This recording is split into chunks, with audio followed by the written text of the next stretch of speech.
¿Qué pasa con Francia? Háblanos de las implicancias de esta acción francesa del día de hoy, que en el fondo tomó control sobre, entiendo, un buque petrolero ruso. Coméntanos, Pablo. Bueno, lo interesante es siempre recordar que esto no es una guerra entre Ucrania y Rusia, sino que es una guerra de Estados Unidos, la OTAN, y donde Ucrania sirve como testaferro, ¿no? A partir de lo que fue febrero del año 2022, que fue la operación especial denominada por Rusia como de desnazificación y desmilitarización. Eso es importante sostenerlo porque, en definitiva, alguien podría pensar que aquí está Ucrania pequeña, sola, luchando contra la Federación de Rusia. No, aquí hay una operación montada desde el año 1991, tras la disolución de la ex Unión Soviética, que significó no solo la disolución de la Unión Soviética, sino que el fin del bloque socialista, también por la independencia de muchísimos países que formaban parte, nacionalidades que formaban parte de la ex Unión Soviética, y posteriormente cómo se fueron alejando de ese bloque socialista países de Europa Oriental principalmente. Y por tanto esta guerra es Estados Unidos, la OTAN y Ucrania contra la Federación de Rusia, que, recordemos, tiene su inicio en febrero del 2022, pero tiene también un hito importante el 2014, cuando se derroca al presidente Víctor Yanukovych. Por tanto, entender ahora, ¿y por qué hablamos de la OTAN? Y de Estados Unidos, no solo por la cantidad de armas, no solo por la cantidad de dinero que ha sido entregado a Ucrania por parte de estos países. Más de 500.000 millones de dólares desde febrero del 2022 a la fecha. 500.000 millones de dólares en armas, en financiamiento para establecer allí una burocracia firmemente afincada en el concepto y la práctica pro-otanista y pro-europeísta, y lo que significa también el incremento de la venta de armas a Ucrania, porque esto no es gratis, ¿eh? No es que se le entregue a Ucrania armas y se le diga no te preocupes, esto es de amigos. No, ha significado hipotecar el futuro de Ucrania en materia de tierras agrícolas, en materia de empresas públicas, en materia de convertir hoy a Ucrania simplemente en un satélite de la Unión Europea. Y en ese plano, entonces, en ese marco que les hablo, es que Francia es uno de los ejes de ese apoyo a Ucrania. Francia, Gran Bretaña y Alemania, que conforman una tríada absolutamente aliada también de Estados Unidos, a pesar de las discrepancias que se puedan tener. Y la fotografía, la imagen que muestra Nicolás allí, tiene que ver con un hecho muy importante. Es decir, cuando hablamos de el incremento de la política de máxima presión contra Rusia, es porque participan también los países europeos. No son neutrales, no son que por desgarrar vestiduras de países demócratas preocupados de la operación rusa en Ucrania, digan vamos a ayudar a un país de Europa Oriental porque somos bondadosos, creemos en la democracia y creemos en las buenas intenciones. No, tienen sus objetivos también. Gasoductos, oleoductos, frenar a la Federación de Rusia el necesario acercamiento a Europa. Recordemos que Rusia tiene un pie en Europa y otro pie en Asia, y por tanto siempre ha tenido una vinculación muy estrecha con Europa. Y eso ha sido cortado, frenado, cercenado en estos últimos años. Y hoy Francia, que es uno de los países que trata de buscar cierto mecanismo de independencia de Estados Unidos junto a Gran Bretaña, le ofrece a la Unión Europea y a los países europeos miembros de la OTAN, 28 países del total de países miembros de la OTAN son componentes de la Unión Europea, porque de la OTAN son también Estados Unidos, Canadá, por ejemplo, ¿no? O Turquía en la parte de Asia Occidental. Esta Francia es la que el día de ayer detuvo, confiscó, interceptó en forma ilegal el petrolero Tagor, que es perteneciente a la flota rusa y sujeto, según Occidente, a sanciones. Y ahí hay que detenerse un momentito, porque apelando al derecho internacional, Francia dice, lo que estamos haciendo aquí es detener un barco ruso perteneciente a la flota fantasma rusa que viola las sanciones internacionales. Esas sanciones internacionales no son tales. Son las sanciones de los países occidentales, europeos y Estados Unidos, que no conforman el mundo. Por tanto, el Consejo de Seguridad de la ONU, que es el único órgano posible de sancionar en forma mundial, universal, no participa de esto. Y en ese plano, entonces, es fundamental entender que aquí se está cometiendo un acto así calificado por Moscú como un acto de piratería. No se corresponden al derecho internacional. Por más que Francia lo diga, por más que Emmanuel Macron, el presidente de Francia, diga que se trata de un acto inscrito, ¿no?, frente a la legislación internacional, al derecho internacional. No es así. Por tanto, por más que el Estado francés diga en sus redes sociales, en sus medios, que este es un acto que se corresponde con la necesidad de respetar las leyes internacionales, no es así. Así ha sido denunciado por Rusia y eso significa una tensión muy potente porque además el barco fue interceptado en alta mar. No estamos hablando que haya sido en un puerto francés o en un puerto de otro miembro de la Unión Europea. ¿Y eso de quién lo aprendieron? ¿De los piratas de los ingleses No, o de los lunáticos de los israelíes que andan secuestrando con la flotillas? flota Global Trubus, ¿no? Sí, o sea, si tú te fijas, Nico, con lo que señalas, es que se mueven en la misma dinámica. Es decir, no les importa si sucede en aguas internacionales, no les importa que se viole el derecho marítimo, lo hacen porque gozan de impunidad, porque nadie los sanciona, porque nadie levanta la mano del punto de vista de los organismos internacionales para decirles, eso no se hace, señores, eso es ilegal. Y como es ilegal, por tanto, Rusia tendría todo el derecho de defender a aquellos buques que transportan cargas que están destinadas precisamente o vienen de Rusia o van a Rusia. Eso es un acto de piratería. Y claro, si Francia es amigo de Gran Bretaña, el Imperio Británico, que tenía sus propios bucaneros, tenía corsarios y tenía piratas, indudablemente va en camino de eso. Y hablar de los sionistas, indudablemente, Nicolás, tiene que ver precisamente con eso, porque se sienten con la impunidad de hacerlo, ¿no? Entonces creo que ahí hay una situación que es necesario tenerlo muy claro, muy presente, porque la calificación de piratería no es errada, ¿no? La captura fue ejecutada por la Marina Nacional Francesa en alta mar y con apoyo del Reino Unido. Y ahí estamos hablando entonces de la unión de estos países europeos en función de seguir ejerciendo una política de máxima presión contra Rusia. O sea, las palabras de Macron, por ejemplo, Nicolás, señaló que es inaceptable que estos barcos evadan sanciones, violen las normas marítimas, financien el conflicto en Ucrania. O sea, es el lobo cuidando las ovejas, ¿no? Es el ladrón detrás del juez, aunque hablar de jueces ya también a estas alturas de la vida los asocia muchas veces, ¿no? Pero nos está violando el derecho internacional. O sea, las declaraciones de Francia en este sentido pecan de una hipocresía enorme, porque los que financian el conflicto en Ucrania son precisamente los países europeos y Estados Unidos. Entonces la respuesta de Rusia es clara. No solo denuncia el abordaje, no solo declara la incautación como piratería, sino que exigió a París información sobre la tripulación y los ciudadanos rusos que están a bordo. Y te decía que es el tercer buque de la flota rusa que sufre esta misma suerte, el Grinch y el Dana, que fueron capturados en el Mediterráneo.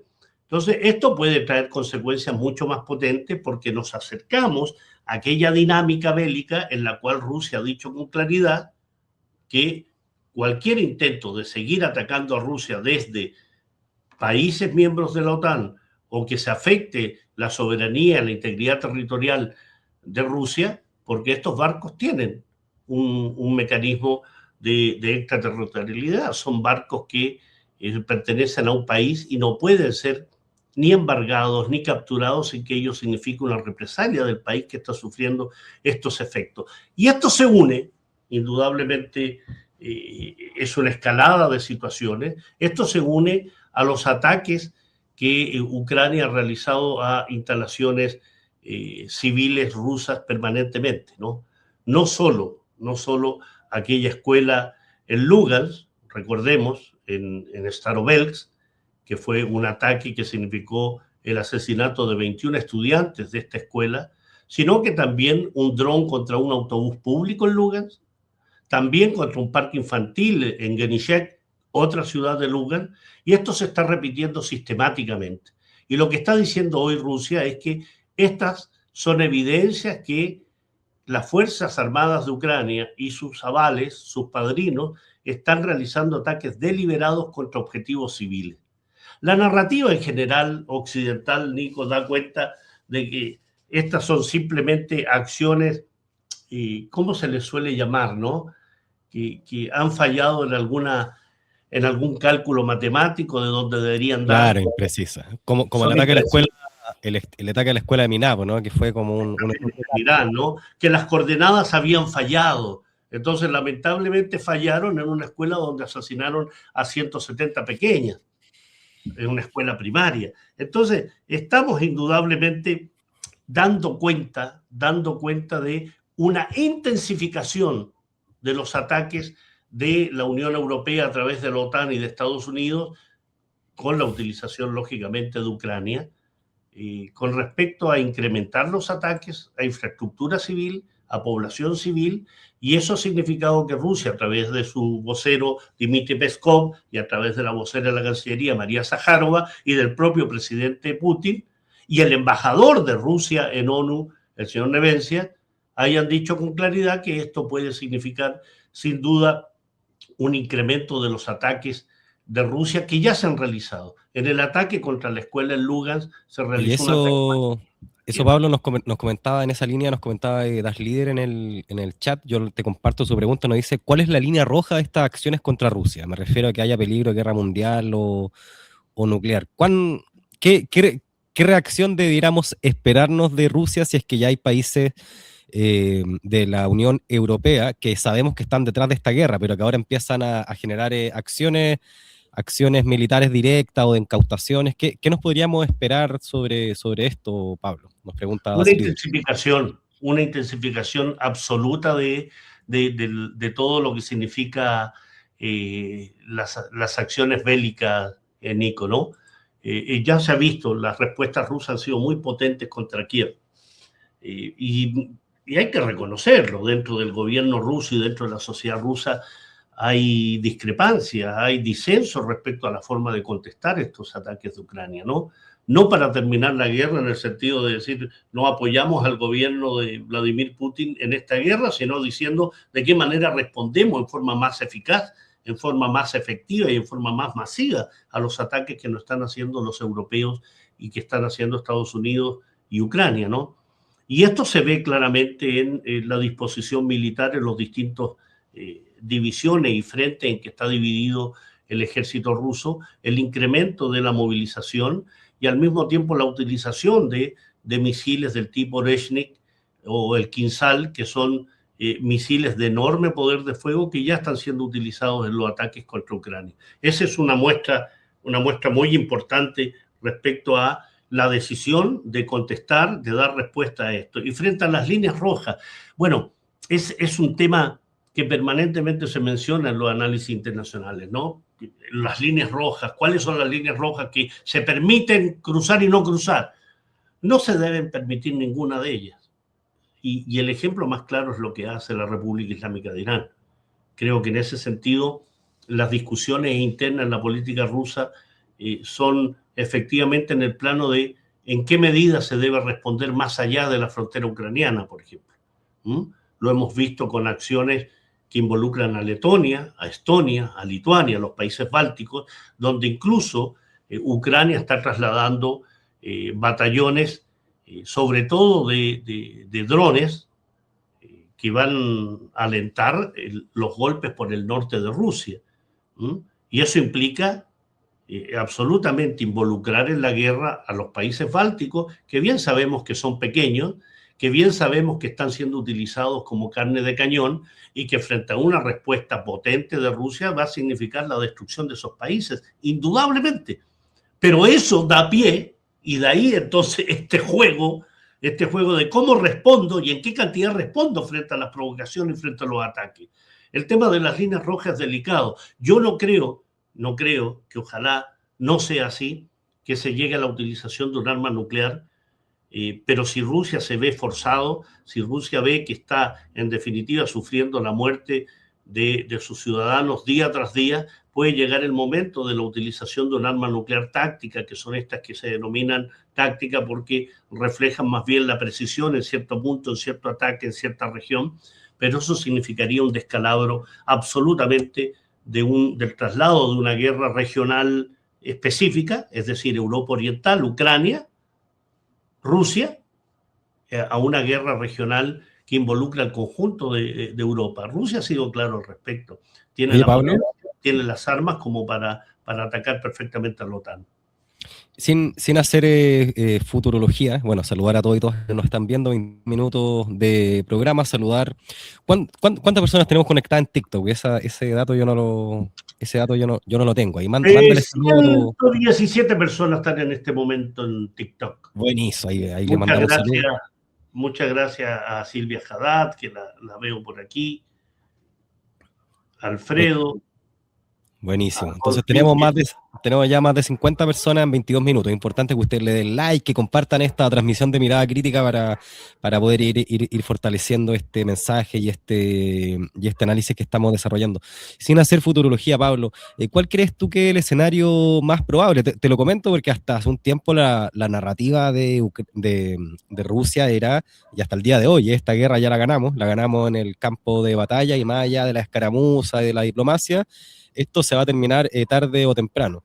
Lo que yo te quiero preguntar, ¿tú crees que es una guerra que se va a cerrar de esa manera o más bien hay un escenario muy probable de que escale una guerra abierta contra ya la Unión Europea? O sea, son las dos alternativas. Yo diría que las alternativas son las siguientes. Es decir, Donald Trump está interesado por la parte occidental y específicamente Estados Unidos, está interesado en no seguir involucrado en esta guerra. Le ha significado una sangría económica a Estados Unidos y eso lo paga la población de Estados Unidos. Pero ha significado al mismo tiempo un incremento multimillonario de las ventas de armas por parte del complejo militar industrial estadounidense. Hay una cifra muy potente al respecto, ¿no? El 65% de las armas que consume la Unión Europea, los países de Europa, proviene de Estados Unidos. El 65%. Y si a eso le sumas de que hubo una imposición de Donald Trump a la OTAN a través de aquel cervatillo, aquel cipayo llamado Mark Rutte, que es el secretario general de la OTAN, quien sostuvo que era importante que levantara la voz Donald Trump, porque el daddy, el papi, tiene el derecho de llamarle la atención a los hijos, ¿no? Ese es el grado de sometimiento del secretario general de la OTAN, de la Organización del Tratado del Atlántico Norte. Y las palabras de Ursula von der Leyen, que es la presidenta del Consejo de Europa, da exactamente en la misma dirección. Es decir, Europa, a pesar de palabras más o palabras menos, es el patio trasero de Estados Unidos. Es el patio trasero en su conjunto, Unión Europea y la OTAN, de los europeos que participan masivamente en esa OTAN. Entonces, ¿puede haber una alternativa de cese al fuego? Estados Unidos quiere trabajar esa vía, los europeos se resisten y Ucrania se resiste aún más. Por tanto, puede haber efectivamente una tensión mayor entre Estados Unidos y Europa que signifique que Estados Unidos diga yo no entrego más armas, yo no participo más de esto, me ha significado más de 300.000 millones de dólares en 4 años de conflicto, y que Europa, que ya se lo ha dicho, asuman la factura y asuman el financiamiento del ejército y de la burocracia ucraniana y que le entreguen las armas, que es lo que están haciendo hoy, ¿no? Y la otra alternativa, es decir, primero, cese al fuego en virtud de las presiones de Estados Unidos, posteriormente un incremento de las acciones bélicas del lado europeo y ucraniano, que significan una respuesta muy potente de la Federación de Rusia, y la tercera es que, y eso significa una escalada, ¿no? Y la tercera es que definitivamente esta guerra se amplía al conjunto de Europa y que eso significaría la posibilidad cierta del uso de armas nucleares, ¿no? Cuando tú tienes la decisión de Francia y Gran Bretaña de proteger, según ellos, a Europa mediante el paraguas nuclear de estos dos países, que son potencias nucleares, recordemos, Francia y Gran Bretaña, y que ya han definido establecer los contactos necesarios entre los países europeos para generar una política nuclear solamente europea, sin Estados Unidos. Y eso tiene un destinatario, la Federación de Rusia, que es considerado el principal enemigo de Europa. Todos, mayoritariamente, ya que se fue Orbán, yo creo que se va a sumar Hungría también a esa postura, de considerar a la Federación de Rusia como una amenaza permanente, latente y permanente. Así que creo que efectivamente cualquiera de esas vías está abierta en la medida que veamos cuál va a ser la respuesta de Rusia frente a los ataques de Ucrania. Si hay un incremento de los ataques contra las principales ciudades ucranianas, como se ha hecho, con misiles balísticos, con misiles muy potentes, para que nuestros amigos y amigas que nos están viendo tengan una noción de lo que significa un misil hipersónico, el Oreshnik, por ejemplo. Hablamos de un misil de gran alcance que tiene 6 ojivas, puede incluso llevar cargas nucleares, pero ahora estamos hablando de ojivas sin carga nuclear, y cada ojiva lleva a su vez 6 submuniciones. Estamos hablando de 36 misiles distintos que abarcan una gran área, una gran zona geográfica. Son potentísimos. No hay sistema de defensa de misiles que pueda tener un Oreshnik y que pueda tener un Kinzhal que también tiene eso. Es decir, más 10, más 11, 12, 13.000 kilómetros por hora. Esa es la velocidad que alcanza un misil, que solo por inercia es capaz de destruir. Imagínalo con carga explosiva potente. Y esa es la realidad. ¿Puede haber un elemento nuclear? Puede haber, como lo preguntaba uno de nuestros amigos. ¿Puede incrementarse la guerra a un nivel europeo? Se puede incrementar. ¿Se puede aceptar la negociación en virtud de las decisiones de Rusia, que son claras y que son potentes? Y que Estados Unidos en algún momento lo sostuvo, que es la región del Donbass, Donetsk, Lugansk, Crimea, absolutamente fuera de cualquier intención de Ucrania. ¿Quieren la paz? Se lo ha dicho con claridad Rusia. Fuera de los límites de la región del Donbass, no participar de la OTAN, y al mismo tiempo que signifique también la salida de las tropas otanistas de esa zona.